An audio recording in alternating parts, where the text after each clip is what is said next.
আমাদের দল নির্বাচনে যদি না যায় ভবিষ্যতে দলকে টিকিয়ে রাখা সম্ভব হবে কিনা। আমরা এতদিন পর্যন্ত নিয়মতান্ত্রিক রাজনীতি করেছি, তার অর্থ রাজনীতি করব গলায় মালা নেওয়ার জন্য, না হলে মালা থাকবে না, অথবা রাজনীতি করব। কিন্তু এখনকার রাজনৈতিক চরিত্র পরিবর্তন হওয়া শুরু করেছে। 17ই ডিসেম্বর আমাদের প্রতীক বরাদ্দ, এটা আমরা ধরে রেখেছিলাম, প্রতীক বরাদ্দ না করলে নির্বাচনে যেতে পারবে না।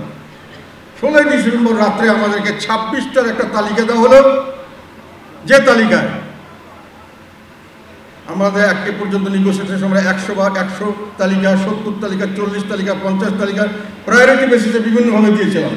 এগুলোর কোনো বরাদ্দ না করে নিজের ইচ্ছায় যেখানে যেখানে আমাদের ওখান থেকে কিছু নিয়েছে, যেখানে যার যেরকমভাবে মনে হয়েছে তারা 26টা তালিকা এবং পরিষ্কার বলে দিল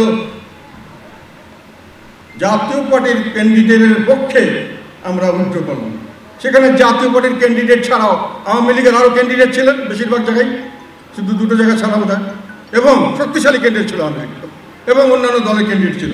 এবং অনেক ক্ষেত্রেই স্পষ্ট আমরা বুঝতে পেরেছিলাম যেটা হয় আওয়ামী লীগের লোককে জেতানোর জন্য, অথবা তাদের নির্বাচিত আরেকজন আওয়ামী লীগের বাইরের লোককে নির্বাচনের জন্য তারা এই তালিকা করছে। সেই 26টা তালিকা দিয়ে প্রচার করা হলো যে জাতীয় পার্টিকে ছাড় দেওয়া হয়েছে। বাস্তবে কোনো ছাড় দেওয়া হয় নাই। এবং তারা বলেছিলেন যে নির্বাচন, আমরা বলছিলাম নির্বাচনে আসবো, দর কষাকষির মূল একটা কথা ছিল আমি বলতে ভুলে গেছি। 40% বেশি গ্লো, বিশ্বের 1 নম্বর গ্লো ক্রিম, নতুন গ্লো এন্ড লাভলি।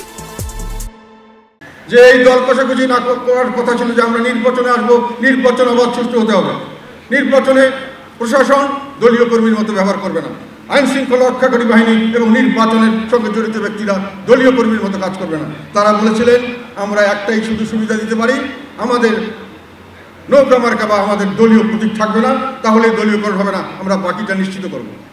আমি এই কথাতে কনভিন্স ছিলাম না, তথাপি আমরা রিস্ক নিতে চেয়েছিলাম। কিন্তু 26টা তালিকা দেওয়ার পরে আমি বলেছি আমাদের অন্তত পক্ষে রানিং এমপি সহ আরও 10-15 জন খুব ভালো ক্যান্ডিডেট আছে যারা ফেয়ার নির্বাচনে পাশ করতে পারবে, তাদের তালিকাও নাম ঢোকাতে হবে।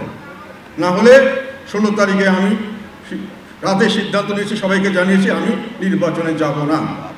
17 তারিখে সকালে আমি নির্বাচন থেকে সরে আসার জন্য আমি সমস্ত প্রস্তুতি নিয়েছিলাম। তারপরে চাপ আসলো সরাসরি এবং প্রত্যক্ষ এবং পরোক্ষ। প্রত্যক্ষটা আমি ডিটেইলভাবে বলবো না, সেটা আপনারা বুঝে নেবেন। পরোক্ষ চাপ হলো যে যদি আমি নির্বাচনে না যাই তাও নির্বাচন হবে এবং নির্বাচনে জাতীয় পার্টিকে নিয়ে যাওয়া হবে। আমার নেতৃত্বে নয় বা আমার সঙ্গে যারা থাকবেন তাদের নেতৃত্বে নয়, যারা থাকবেন না তাদের নেতৃত্বে নেওয়া হবে। এবং সেটাতে আমাদের আলাপ আলোচনা করে আমরা যেটা বুঝলাম, তাতে আমাদের দল গৃহপালিত বিরোধী দল হিসেবে নির্বাচনে কন্টেস্ট করে তারা রাজনৈতিকভাবে হারিয়ে যাবে এবং আমরা আমাদের রাজনৈতিক মঞ্চ হারাবো, যাতে করে ভবিষ্যতে আমরা দেশ ও জাতির জন্য কিছু করতে পারবো না। সেই প্রেক্ষিতে আমরা নির্বাচনে যাওয়ার জন্য সিদ্ধান্ত নেই। তখন আমি বলেছিলাম আরও 10 থেকে 15টা আমাদেরকে নৌকা মার্কা উঠিয়ে দিন এবং আমাদেরকে নিশ্চিত করুন যে সব জায়গায় নির্বাচন হবে অত্যন্ত সুষ্ঠু এবং নিরপেক্ষ। তারা আমাকে কথা দিয়েছিলেন যে সেটা তারা করবেন এবং করতে গিয়ে এক পর্যায়ে শুধু আমার স্ত্রীটা দিয়ে বললেন যে বাকিগুলো প্রসেসে আছে, ঠিক আছে। এবং বাইরে প্রচার করা হলো যে আমি আমার স্ত্রীর মনোনয়নের জন্য আমি নির্বাচনে এসেছি।